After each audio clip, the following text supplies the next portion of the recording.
na, pag-aralan natin ang ratio. Pag sinabi nating ratio, is a way of comparing two or more quantities. Ibig sabihin, pagkukumpara ito ng dalawa o higit pang quantities.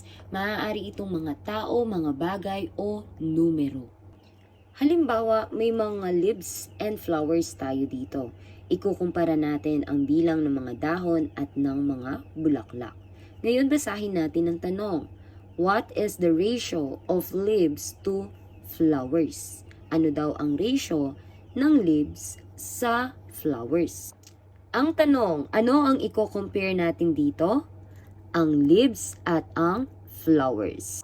At ang ikukumpara natin, yung ratio natin is yung leaves to flowers. Isulat natin.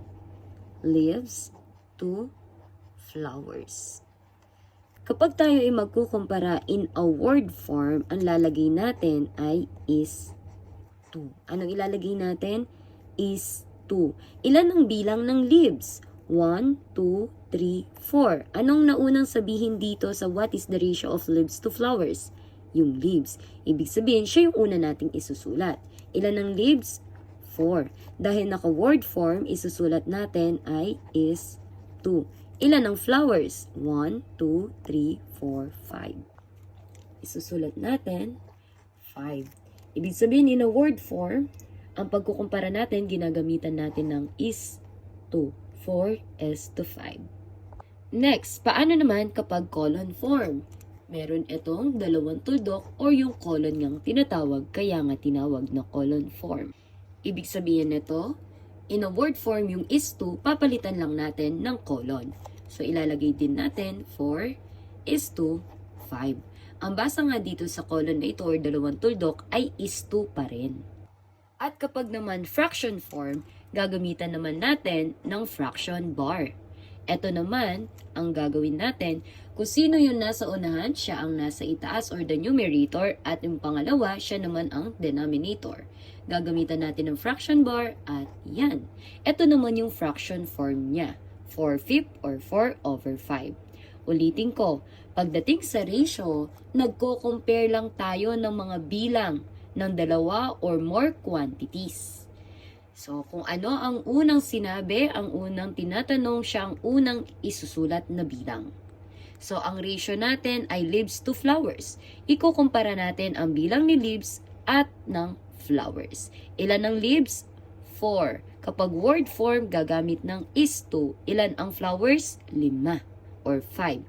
Pag in a colon form, gagamit tayo ng dalawang tuldok o itong colon at ilalagay lang natin 4 is to 5. At kapag fraction form naman, gagamit lang tayo ng fraction bar. Gagawin lang natin 4/5. Ganun lang po kadali. And now, let's have more example.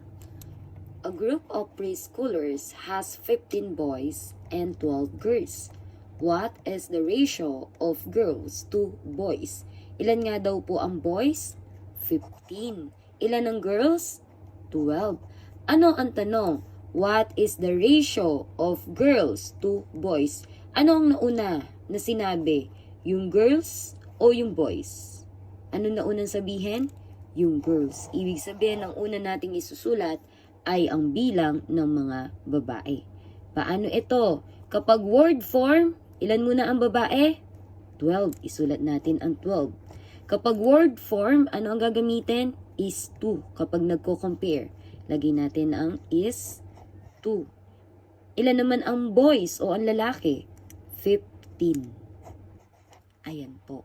So, ulitin ko, kinumpara natin what is the ratio of girls to boys. Ilan ang girls? 12.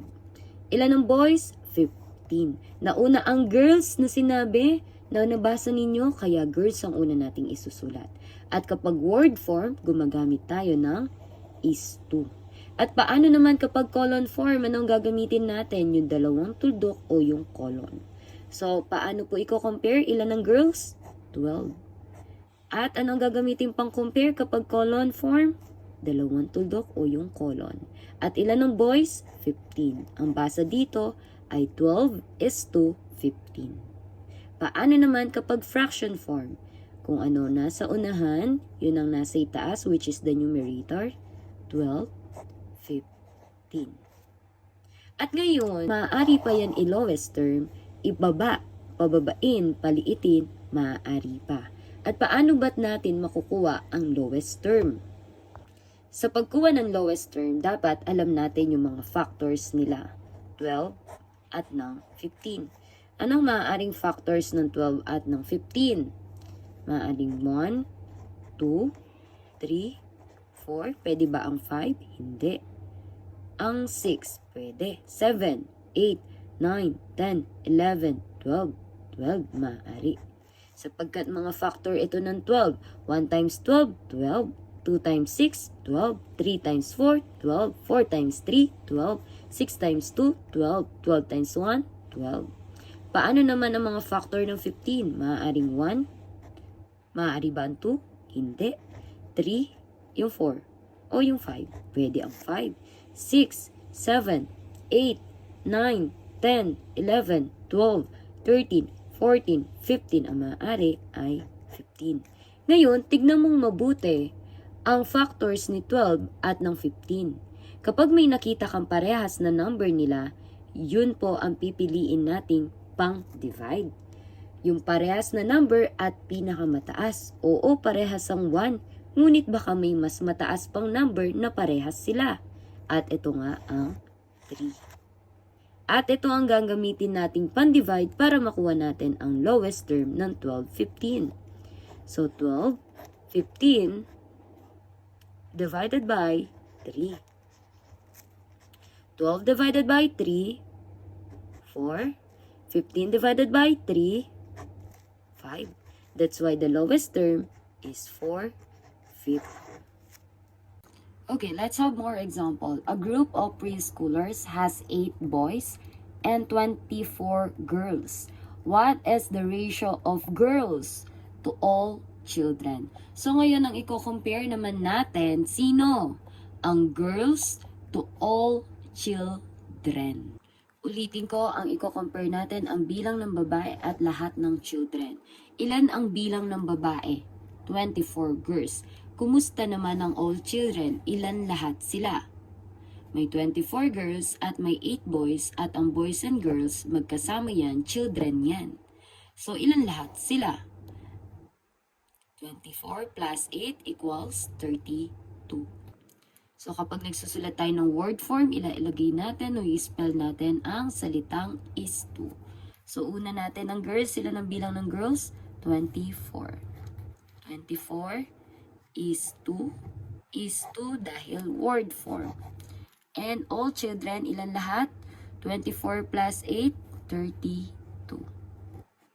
Paano naman kapag colon form? 24 is 32. Paano naman pag fraction form? 24 over 32. At ang lowest term naman nila, mag-iisip tayo ng isang number or gagawa ka ng factors, iisipin mo, pipiliin mo yung parehas nilang factor na pinakamataas. So, maaari dito ay ang divided by 8. 24 divided by 8, 3. 32 divided by 8, 4. That's why the lowest term is 3, 4. Okay, kumusta? Nakukuha ba? Yes na yes, dahil madali lang yan. Isipin mong madali, at magiging madali talaga yan. And now for the last example. What is the ratio of triangles to rectangles? Okay, anong i-compare natin? Ang triangles to rectangles. Anong una nating titignan? Ang triangles. Tama po ba? At ang susunod ang rectangles. Bilangin natin ilan ang triangles. 1, 2, 3, 4, 5, 6. Ilan daw ang triangles? 6. Kapag in a word form, ano ang gagamitin natin? Is 2. At pagkatas ng triangle, i-compare natin kanino? Kay rectangles. Ilan ang rectangle? 1, 2, 3, 4, 5, 6, 7, 8, 9, 10. And for the word form, kapag kinompare natin ng triangles to rectangles, magiging 6 is to 10. Paano naman kapag colon form? Gagamitin ng colon o yung dalawang tuldok. Gagawin lang yung 6 is to 10. Paano naman kapag fraction? Gagamitin lang ang fraction bar. Magiging 6/10 or 6/10. At paano naman ang lowest term? Mag-isip ka ng isang number na pwedeng i-divide sa kanila. Para bumaba, para lumiit. At maaari ang 2. 6 divided by 2 is 3. 10 divided by 2 is 5. So, pwede pa bang i-lowest term to? May lowest term pa ba ito? May ibababa pa ba? Mapapalit pa ba? Hindi na. That's why this is the final answer or the lowest term.